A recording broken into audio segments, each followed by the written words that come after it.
Graças a Deus, meus queridos, pelo que nós temos ouvido acerca dos louvores entoados ao Senhor.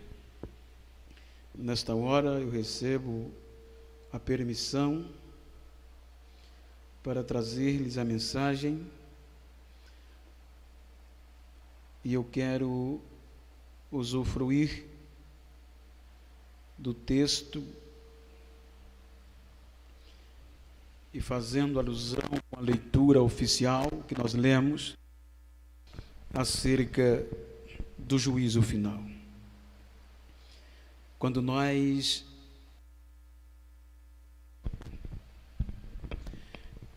observamos a passagem do Evangelho segundo registrou São Lucas, nós encontramos o próprio Cristo fazendo alusão a este dia, quando, melhor dizendo, Mateus escreve o Evangelho, traz a público os acontecimentos, a ele inspirado, ele traz um contexto que próprio Jesus fala acerca deste dia. Mateus capítulo 12, versículos 38 ao 42, você vai encontrar um texto muito explicativo sobre as testemunhas que testemunharão naquele dia.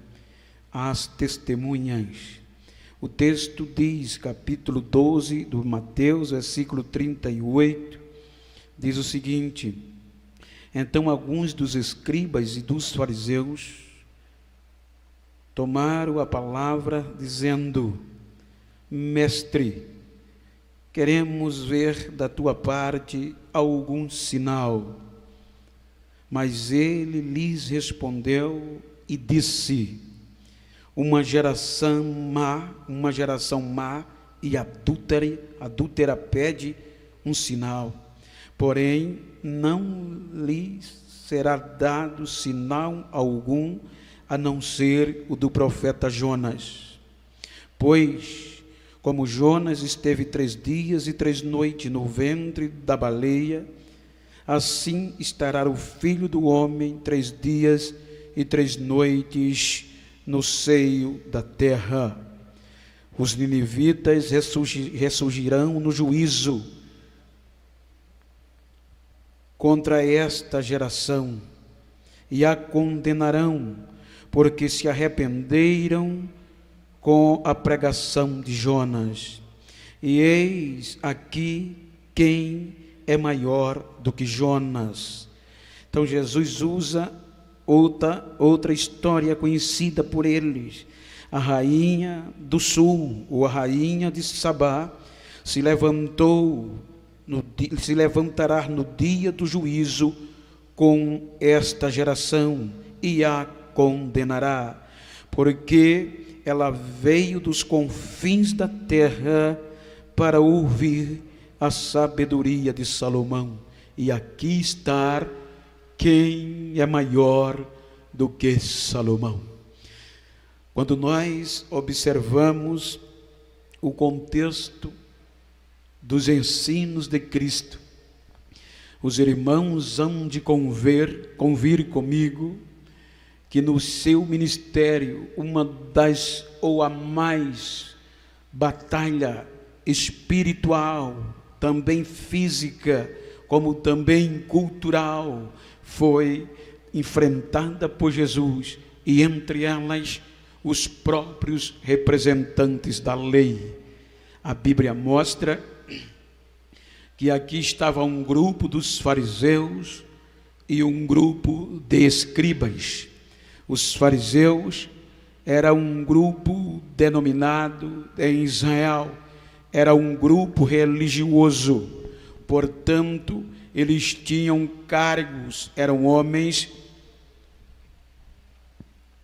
formados, eram pessoas e não era qualquer pessoa, mas geralmente o grupo dos fariseus era o grupo que tinha mais eloquência no conhecimento, ou seja, enquanto que os escribas já era a nata do fariseísmo, eram os que entendiam da lei, os homens que tinham a responsabilidade de ler o texto do Velho Testamento, sobretudo a Torá, a lei de Deus, e transmitir para o povo, interpretar para o povo. E estes homens eram respeitadíssimos na sociedade de Israel. Portanto, quando Jesus veio pregando o Evangelho de amor, o Evangelho de salvação, então estes homens que tinham o conhecimento da história, da lei, dos livros, dos reis, das crônicas, homens que conheciam como ninguém na época minuciosamente as profecias e podia interpretá-las. Portanto, quando Jesus vem e aparece como a justiça de Deus, a oportunidade do homem se arrepender, o amor real de Deus manifesto aos homens. É neste contexto que os homens, as autoridades religiosas que tinham a ousadia, o direito eclesiástico, que tinha o respeito, eram eles que diziam ao povo o que era certo e o que não era espiritualmente. Se fosse heresias, eles condenando, a grande parte também condenaria. Era pessoas de voz poderosa em um contexto religioso. Então, quando Jesus começa a pregar este seu evangelho, ou seja, o conjunto de conhecimento, de ensino de Jesus, então bateu de frente com este povo, com os legisladores, com os representantes que não quiseram aceitar a mensagem de Jesus, porque a mensagem de Jesus não só alcançava a elite, os grandes, a mensagem do Evangelho era salvação para todos. Então esta mensagem de amor, de perdão, a graça de Deus é manifesta. Então as autoridades religiosas não aceitaram. Então Jesus começa a pregar pela periferia, ou seja, pelas regiões remotas. Vejam que em nenhum contexto normal, dentro da perspectiva dos judeus, Jesus deveria começar por Jerusalém, o centro político e religioso. Mas como Jesus foi escanteado num contexto humano desde o começo, ele começa a pregar nas regiões mais inóspitas da Palestina, a região de Zebulon, Naftali, fronteira com o paganismo. Então, por isso que a Bíblia diz, uma região sombria e de morte, surgiu uma luz. Então o Evangelho veio com sinais, maravilhas e prodígios, e o maior efeito era conversão, o perdão dos pecados para quem se arrependia, porque Jesus pregava que quem crer nele e aceitar e praticar os seus ensinos seria livre do juízo final, não haveria mais condenação, só para aqueles que o reconhecesse como Filho de Deus, aceitando e a própria prática demonstrando esta aceitação. Então, isto começou a se expandir em toda a região da Palestina, a começar pelo norte e veio entrando pelo sul, que era a parte burocrática e a parte de elite. Então, quando perceberam que este Jesus era mais poderoso do que todos os zelotes juntos, então, em um contexto religioso, não só politicamente, mas sobretudo religiosamente, desencadeou-se uma perseguição implacável para abafar a Jesus. Então, quem mais poderia, quem melhor poderia bater de frente, quem mais poderia combater os ensinos de Jesus, a não ser os mestres da lei, os intérpretes, os fariseus e os escribas. Ora, a Bíblia diz, aqui Mateus registra, que Jesus em uma certa ocasião está ensinando sobre como expulsar os espíritos imundos, e muitos milagres haviam sido feitos. Portanto, posterior, Mateus diz que vieram alguns, não foi um, foi um grupo, alguns dos fariseus e dos escribas, e questionaram, pediram Jesus, queriam que Jesus fizesse um milagre. Diz o texto: queremos ver um sinal da tua parte. Isso implicava a dizer a simplesmente conjectura: Senhor Jesus, o Senhor prega bonito, a gente tem ouvido o que se prega, o que se fala por aí ao seu respeito, portanto, queremos ver o Senhor fazer um milagre agora, para poder a gente acreditar. Isso não é coisa de outro mundo. Vejam que eles pediram que Jesus fizesse um milagre, para poder ter base de entrar em um diálogo, para poder ser convencidos a crer que Jesus era o Messias. Então Jesus tinha poder e poderia fazer, mas Jesus não pregou e nunca quis que ninguém o aceitasse pelos seus milagres e pelo que ele fazia. Isto implica dizer que certa ocasião, para dar base, ele repreendeu uma grande multidão, porque só o seguia pelos milagres e pelo alimento. Ele pregou duro, contestando contra isso.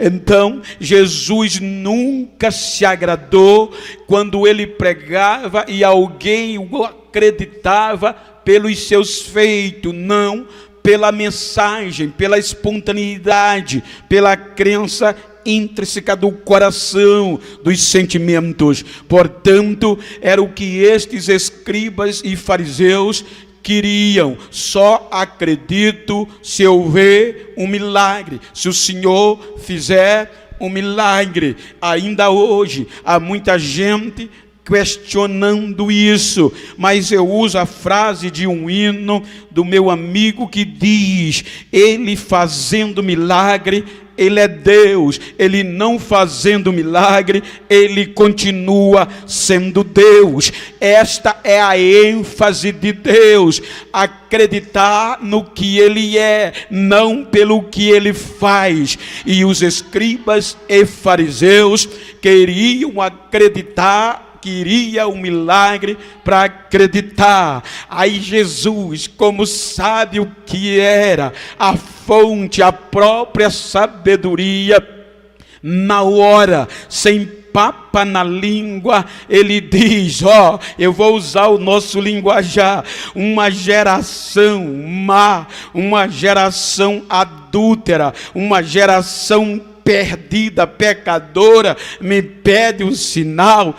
Não acredito. Quer que eu faça milagre para poder você crer? Não, eu vou deixar uma coisa boa para vocês: nenhum sinal a vocês será dado, a não ser o do profeta Jonas. Veja que Jesus começa a falar do que eles tinham conhecimento, que era a história profética e a história dos reis. Ele diz, assim como Jonas passou 3 dias e 3 noites no ventre do peixe ou baleia, algumas tradições, assim também o Filho do Homem passará 3 dias e 3 noites no fundo ou no seio da terra. Ele diz, também os moradores de Nínive, os ninivitas,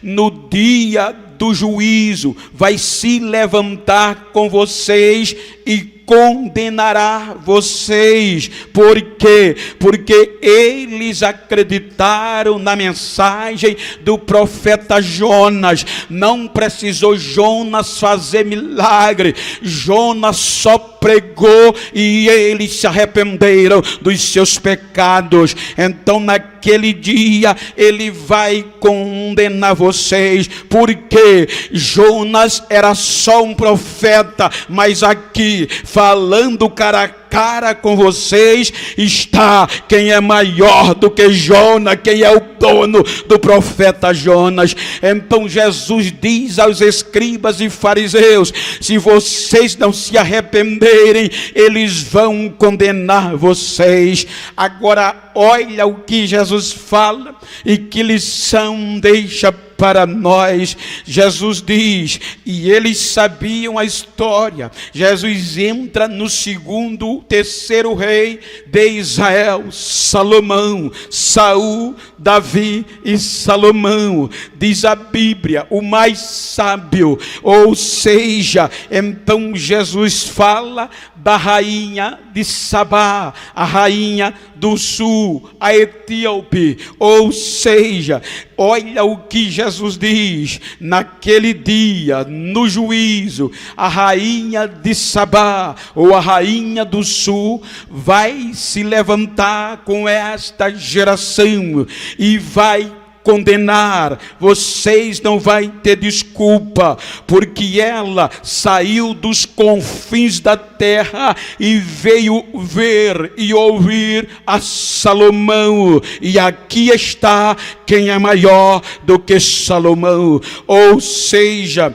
eu quero partir desse pressuposto que não vamos ter desculpas naquele dia. Primeiro, os ninivitas, quando alguém disser, não, cale a boca, eu não precisei ver milagre, eu acreditei na pregação e no amor, na misericórdia de Deus. Naquele dia, a rainha de Sabá vai se levantar e vai condenar aquela e esta geração que não se converter. Então vamos só minuciar e fazer uma reflexão no que nós estamos fazendo e como estamos fazendo para este que é maior do que Salomão. Olha que lição, uma pagã, uma mulher que tinha conhecimento, que tinha nome, que tinha dinheiro,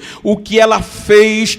Por quê? Porque um dia, lá na Etiópia, no templo do rei dos reis, do rei Salomão, a notícia se espalhou por todo mundo, que em Jerusalém tinha um rei chamado Salomão, sábio como ninguém. Tinha um rei poderoso que construiu um palácio lindo. Tinha um rei que não havia no mundo como aquele. Então, quando a rainha de Sabá soube disso, questionou-se, porque dentro das entrelinhas e no contexto extra-bíblia, você percebe que ela era uma conhecedora, ela era uma mulher que gostava do conhecimento. Quando ela soube disso, então veio ao coração: não é verdade isso?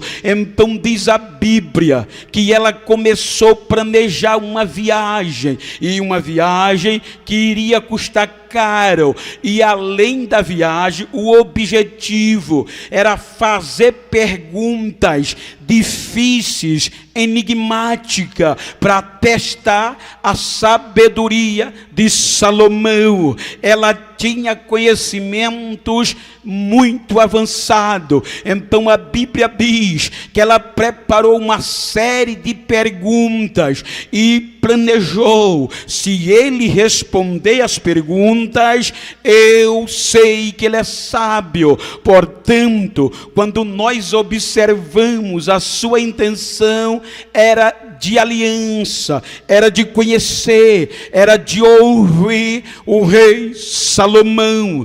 Vejam, agora nós vamos meditar na Etiópia. A Etiópia, só para os irmãos ter uma ideia, se está a cerca de 4.100 quilômetros de Jerusalém. Olha que não é pouco. É como você sair de Maceió para o Porto Alegre, para a divisa com a Argentina, ou seja, 4.100 quilômetros aproximadamente, porque de Maceió para Porto Alegre vai dar cerca de 3.600 quilômetros. Com mais 600 quilômetros você chega em Uruguaiana, na fronteira com a Argentina. Então era você sair de Maceió e partir 4.100 quilômetros, e não tinha automóvel, não tinha aviões, tinha que ser de animais e a pé. Ou seja, se partirmos do pressuposto de que 50 quilômetros por dia com a força do animal, isso implicava dizer quase 3 meses causticantes, 3 meses de dura viagem de Etiópia para Jerusalém, cerca de 80 dias a 85 dias, 3 meses, vamos fechar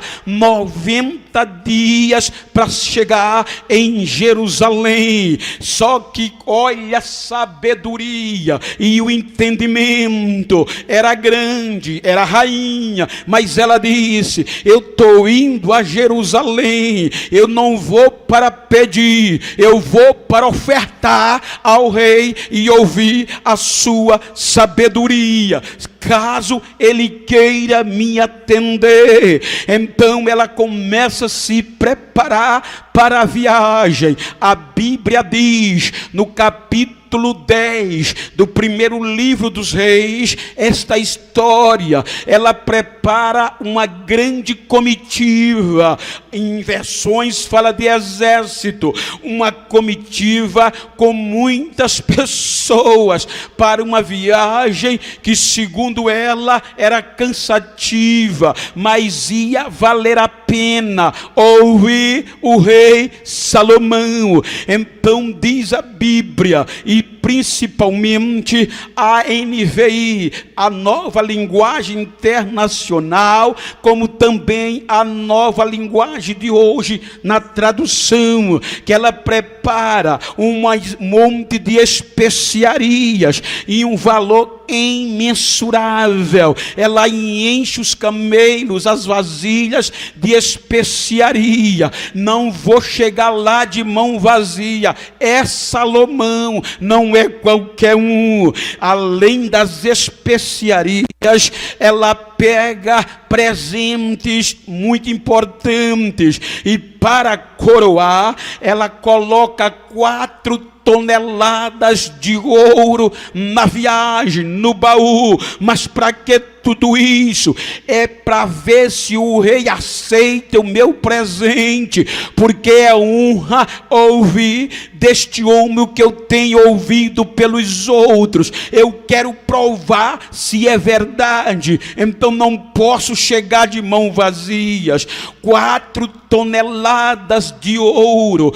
O grama do ouro hoje está em torno de 276 reais. Isso implica dizer que 100 gramas vai dar 2.700 e poucos reais. 1 quilo vai dar cerca de 270 mil reais na moeda de hoje. 4 toneladas vai dar 1.160.000 reais aproximadamente. Só foi essa ofertinha que ela pegou especial para dar a Salomão. Agora vamos, tudo pronto, está o ouro, está a especiaria, está o presente, está a comitiva, está os camelos e os animais. Agora imagina o custo da viagem. Eram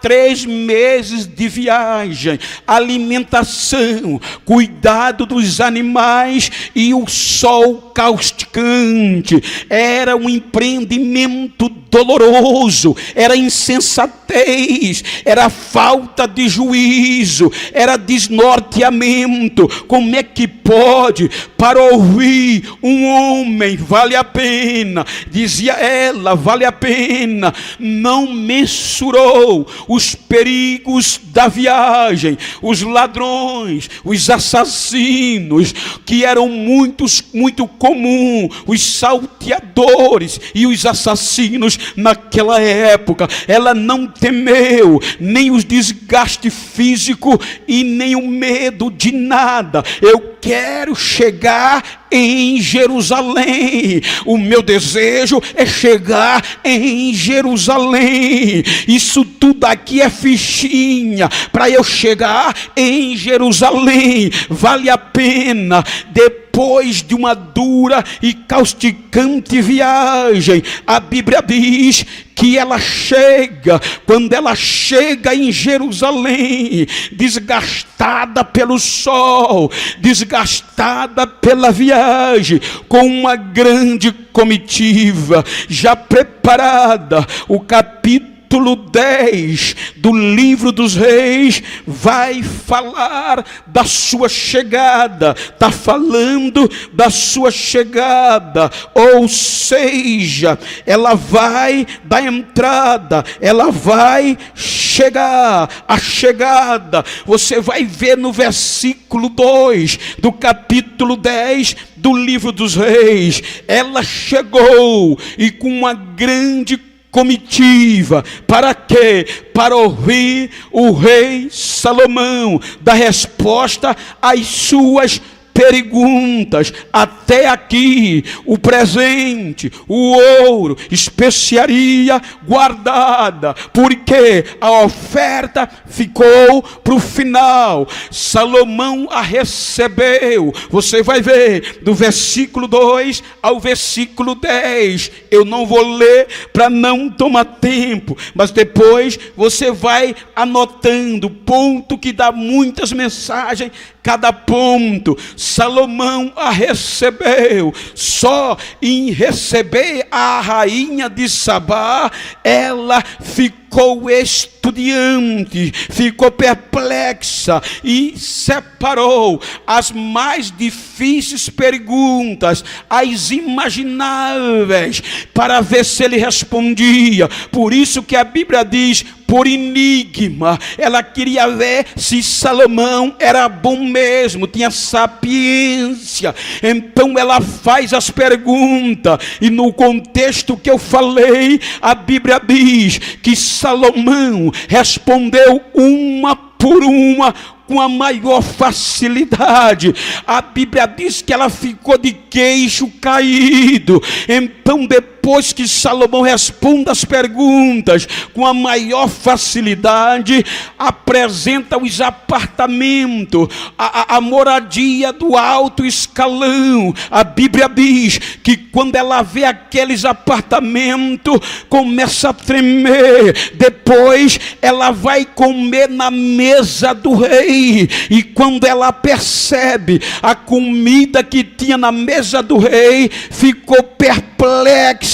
Daqui a pouco vou usar o contexto atual, vem o mordomo de Salomão, vem a garçonete, a serviçal. Quando ela percebe, mas isso aqui é empregada, com estas vestes, não acredito, com essa luxúria, o reino aqui é assim. Quando ela viu o fardamento, os vestimentos dos funcionários de Salomão, o queixo caiu de novo.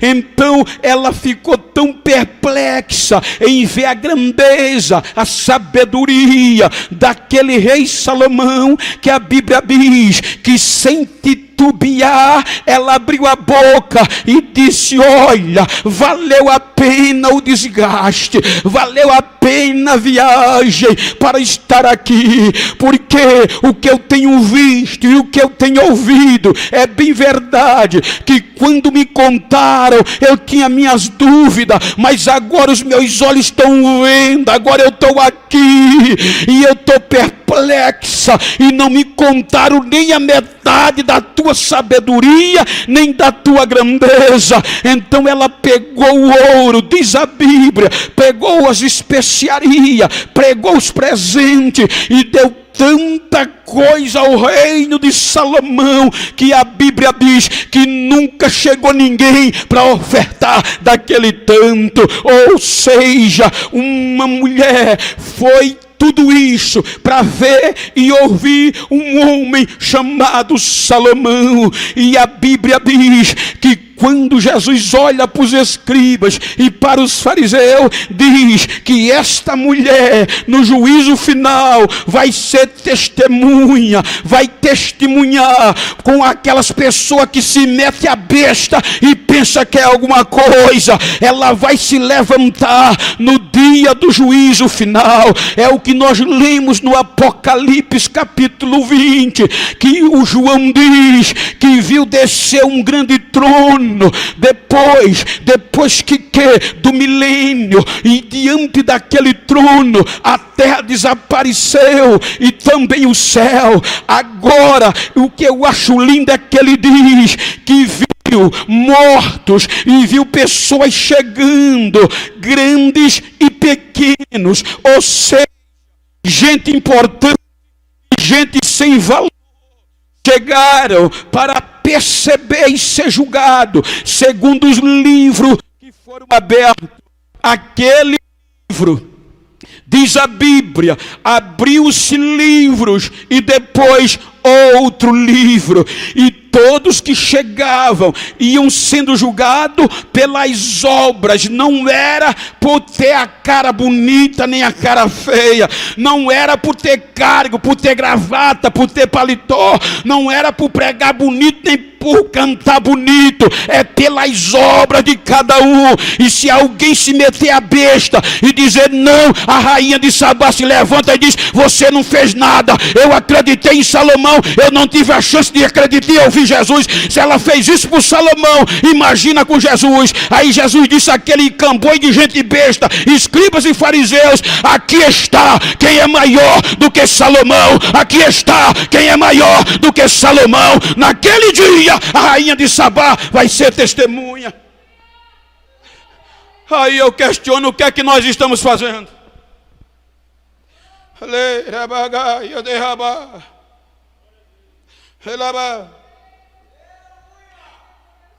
O que é que nós estamos fazendo?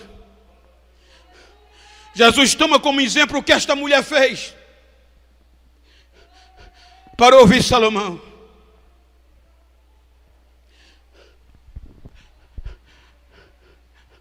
E ele disse: aqui está quem é maior do que Salomão. O sinal do profeta Jonas já se cumpriu com a ressurreição. E os ninivitas também vão estar lá.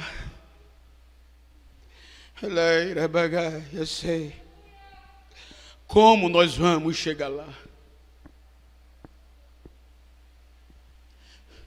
Aleluia.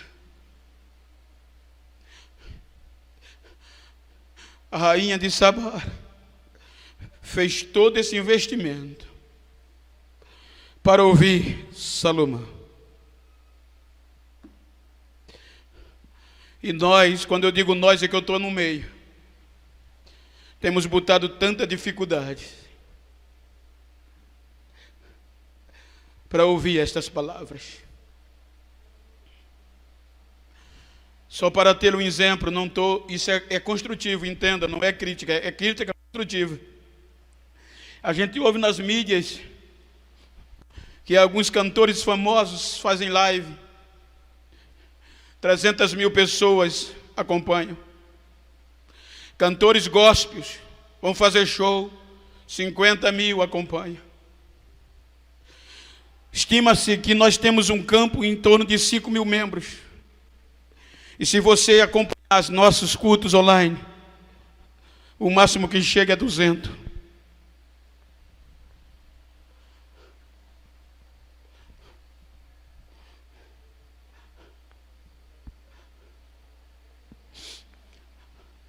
Aqui está quem é maior do que Salomão, disse Jesus.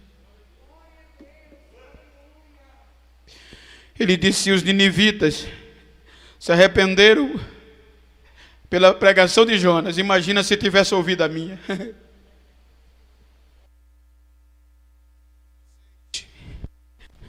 E vocês, geração pecadora, disse ele, adúltera, vem me pedir para fazer um milagre? Será o que já foi feito não é suficiente para você reconhecer que eu sou o Filho de Deus? Mas não esquenta a cabeça, porque naquele dia ninguém vai ter desculpas. A Bíblia diz que todos, o mar vai dar conta dos que morreram afogados, vai devolver. O fogo vai devolver quem morreu queimado. A terra vai jogar para fora quem foi sepultado. Quem foi incinerado, o fogo vai ter que devolver. Para estar naquele dia, seja grande, seja pequeno, seja Hitler, seja o mendigo, seja o famoso, seja o desconhecido, vai estar naquele dia. Mas a Bíblia diz que nenhuma condenação há mais para aqueles que acreditam em Jesus sem precisar de milagres.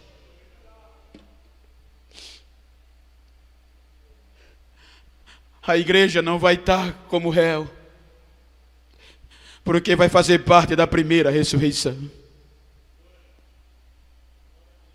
Então temos que nos esforçar para fazer melhor do que a rainha de Sabá. Temos que nos esforçar para acreditar e se arrepender dos nossos erros, igual os ninivitas. Porque senão, não adianta, lá não vai ter poste para você se esconder. Porque todos vão estar patentes aos seus olhos. Vai ser julgado um por um, conforme diz a Bíblia, as suas obras. O que você fez na terra, Senhor? Porque você não acreditou na mensagem do meu filho? Aí a rainha de Sabá vai se levantar e vai dizer: não. Aí os ninivitas vão se levantar, o seu testemunho, as obras dele, o arrependimento, vai calar a boca de alguém que pensa que é alguma coisa. Então pense nisso. Então pense nisso. As testemunhas. Lembre que no dia do juízo elas vão estar lá. Elas vão estar lá. E você também. Queira Deus e nos guarde, para que nós não estejamos lá como réu, mas como salvos. Não sermos julgados, mas julgarmos. Jesus trouxe esse benefício para nós. É naquele julgamento que a morte e o inferno vai ser jogado no lago de fogo para sempre. É a segunda morte. Os livros das obras, ninguém vai ter desculpas, cada um por si. E depois vai se abrir um novo livro, o livro da vida.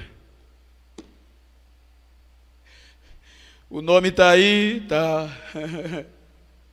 Se não tiver, vai ser jogado no lago de fogo com a morte e com o inferno. Isso é muito sério. Isso faz a gente refletir no que a gente está fazendo e como fazer. A mulher foi a Jerusalém com todo o investimento e desgaste, não para pedir, mas para ofertar.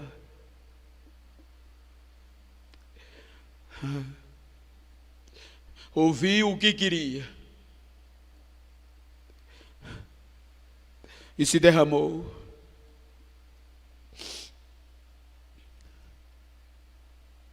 Jonas só passou gritando: arrependa-te que está vindo o juízo.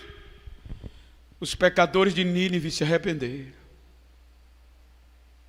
sem precisar milagres. Tem muita gente perguntando nesses dias: cadê Jesus?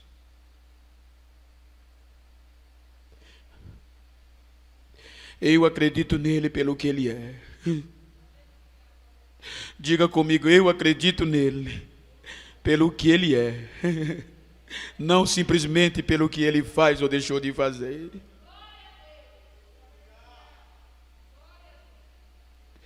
Eu acredito nele porque ele é rei.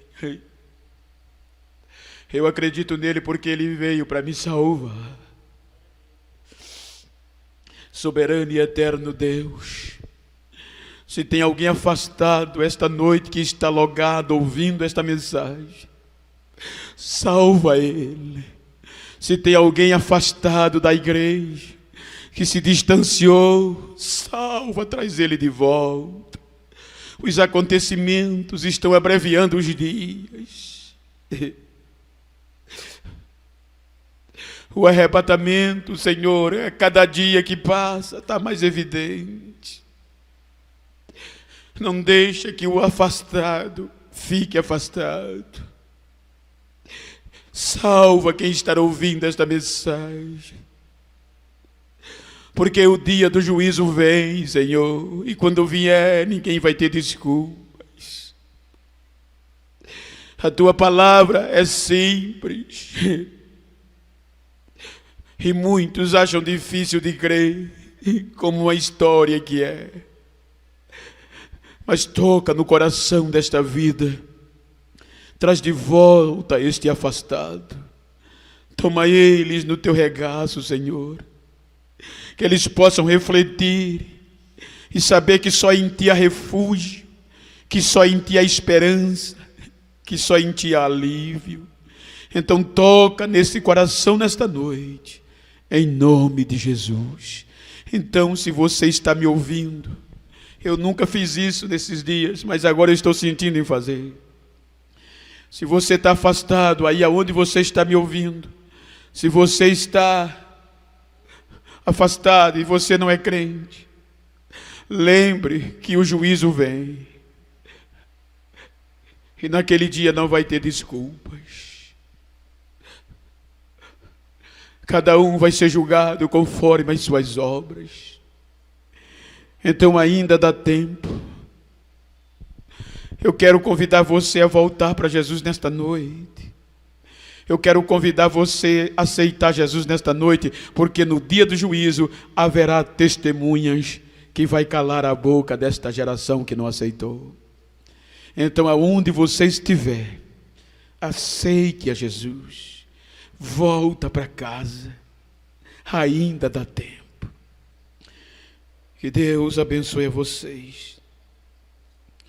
Eu quero convidá-los para fazer esta oração por vários pedidos de oração que têm chegado aqui às minhas mãos. Irmã Dilva Paiva pede oração pela família. Irmã Quitéria, ela pede também oração para que Deus faça um milagre de cura. A Ângela Salu também pede oração para que Deus sare e cure uma pessoa com depressão. E assim também outros pedidos, a Tamires, a Deise, o João, o Berino, para que Deus abra a porta de emprego. Irmã Francisca Rodrigues também pede por libertação de alguém.